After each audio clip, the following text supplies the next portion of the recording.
প্রিয় সাংবাদিক বন্ধুগণ, শেরপুর জামাত নেতা হত্যার ঘটনা 11 দলীয় জোটের পক্ষ থেকে আমরা এই সংবাদ সম্মেলন আসন্ন ত্রয়োদশ জাতীয় সংসদ নির্বাচনকে সামনে রেখে দেশে একটি উৎসবমুখর পরিবেশের মধ্য দিয়ে যাওয়ার কথা ছিল। জুলাই বিপ্লবের পরে দেশের রাষ্ট্রকাঠামো ও রাজনৈতিক সংস্কৃতির পরিবর্তন সাধনের মাধ্যমে রাজনৈতিক দলগুলোর মধ্যে পারস্পরিক শ্রদ্ধাবোধ, সহমর্মিতা ও সহযোগিতার পরিবেশ বজায় থাকার কথা ছিল।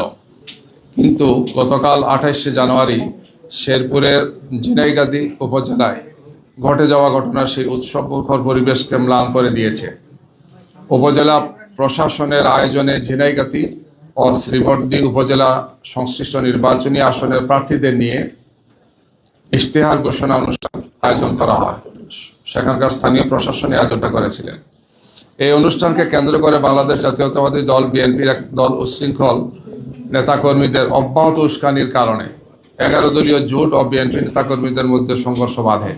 সংঘর্ষের এক পর্যায়ে বাংলাদেশ জামাত ইসলামীর শ্রীবর্দী উপজেলার সেক্রেটারি ভাই রেজাউল করিমকে কুপিয়ে হত্যা করে বিএনপির একদল সন্ত্রাসী। ঘটনার সূত্রপাত হয়েছিল সাংবাদিক বন্ধুগণ এভাবে। আপনারা জানেন যে ঝিনাইগাতি এবং শ্রীবর্দী উপজেলা মিলে শেরপুর 3 আসন। গতকাল দুপুর 2:30 শেরপুরের ঝিনাইগাতি স্টেডিয়ামে শেরপুর 3 আসনের সহকারী রিটার্নিং কর্মকর্তার উদ্যোগে সকল প্রার্থীর ইশতেহার প্রকাশ অনুষ্ঠান ছিল। যথারীতি জামাত এবং 11 দলীয় জোটের প্রার্থী নুরুজ্জামান বাদল, যিনি আবার আমাদের সেই জেলার সেক্রেটারিও, নেতাকর্মীদের নিয়ে যথাসময়ে অনুষ্ঠানস্থলে উপস্থিত হন এবং অনুষ্ঠানস্থলে আসন গ্রহণ করেন। বিএনপি প্রার্থী মাহমুদুল হক রুবেল তার সমর্থক কর্মীরা সেখানে আসেন, কিন্তু অনেক বিলম্ব করে তারা এখানে আসেন। তখন বিএনপি নেতারা ইউএনএকে অর্ধেক আসন ভাগ করে দিতে বলে। দেরিতে এসে বলেছেন যে সমাবেশের অর্ধেক আসন খালি করে দিতে হবে, তাদের জন্য আলাদা বরাদ্দ দিতে হবে। ইউএনও জামাত প্রার্থীকে অনুরোধ করেন কিছু চেয়ার ছেড়ে দিতে। জামাত 11 দলীয় প্রার্থী নুরুজ্জামান বাদল মাইকে কর্মীদের আসন ছাড়তে বলেন। জামাত কর্মীরা আসন ছেড়ে দেওয়ার পরও বিএনপির উচ্ছৃঙ্খল নেতাকর্মীরা বাকবিতণ্ডা শুরু করেন। সেই সাথে ওই আসনের বিএনপি প্রার্থী মাহবুবুল হক রুবেল, বিএনপি নেতা আব্দুল হান্নান সহ বিএনপির উচ্ছৃঙ্খল নেতাকর্মীরা অব্যাহত উস্কানি দিতে থাকেন। এতে বিএনপি নেতাকর্মীরা হাতাহাতি এবং সংঘর্ষে লিপ্ত হয়। এই দুইজনের উস্কানির কারণে, অন্য নেতাদের উস্কানির কারণে।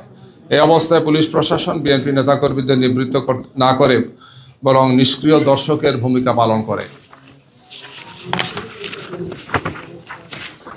সাংবাদিক বন্ধুরা, সংঘর্ষের এক পর্যায়ে বিএনপি প্রার্থী মাহমুদুল হক রুবেল সহ নেতাকর্মীরা স্টেডিয়াম থেকে বেরিয়ে স্টেডিয়ামের দক্ষিণে ঝিনাইগাতি বাজারে অবস্থান নেয়। তারা মাঠে অবস্থান করে জামাত এবং 11 দলীয় প্রার্থী এবং সমর্থকরা।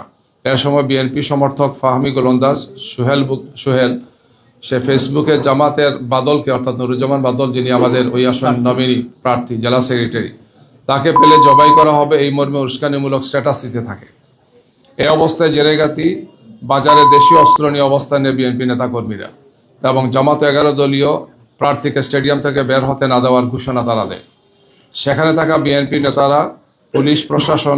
নেতাদেরকে পুলিশ প্রশাসন রাস্তা ছেড়ে দেওয়ার অনুরোধ করলে তারা অস্বীকৃতি জানান। এই অবস্থায় মাইকে বিএনপি নেতাকর্মীরা অব্যাহত উস্কানি দিতে থাকে, যাতে উভয় পক্ষের নেতাকর্মীদের মধ্যে উত্তেজনা ক্রমান্বয়ে বাড়তে থাকে। প্রশাসনের কোনো সহযোগিতা না পেয়ে সন্ধ্যা 5:45টার দিকে ঝিনাইগাতি স্টেডিয়াম এলাকায় থাকা জামাত এবং 11 দলীয় জোট প্রার্থী নুরুজ্জামান বাদল নেতাকর্মীদের নিয়ে মিছিল সহকারে প্রবেশের চেষ্টা করেন। এ সময় বিএনপি নেতাকর্মীরা লাঠি এবং দেশীয় অস্ত্র নিয়ে তাদের উপর ঝাঁপিয়ে পড়ে।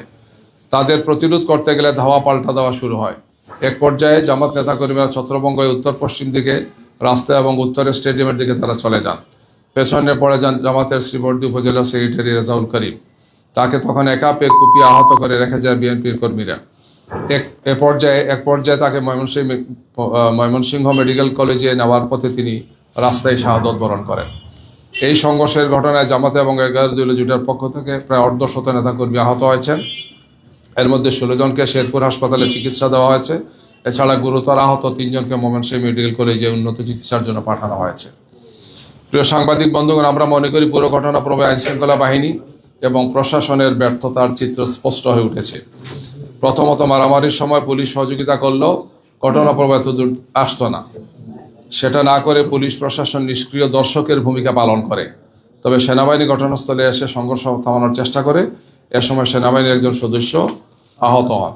আমরা সেনাবাহিনীর ধন্যবাদ জানাচ্ছি যে তারা সেখানে এসে পরিস্থিতিটাকে নিয়ন্ত্রণ করার চেষ্টা করেছেন। এই জন্য প্রিয় সাংবাদিক বন্ধুগণ, শেরপুর 3 আসনে ঘটে যাওয়া অপ্রত্যাশিত ঘটনা পুলিশ ও গোটা প্রশাসনের ভূমিকাকে প্রশ্নবিদ্ধ করেছে।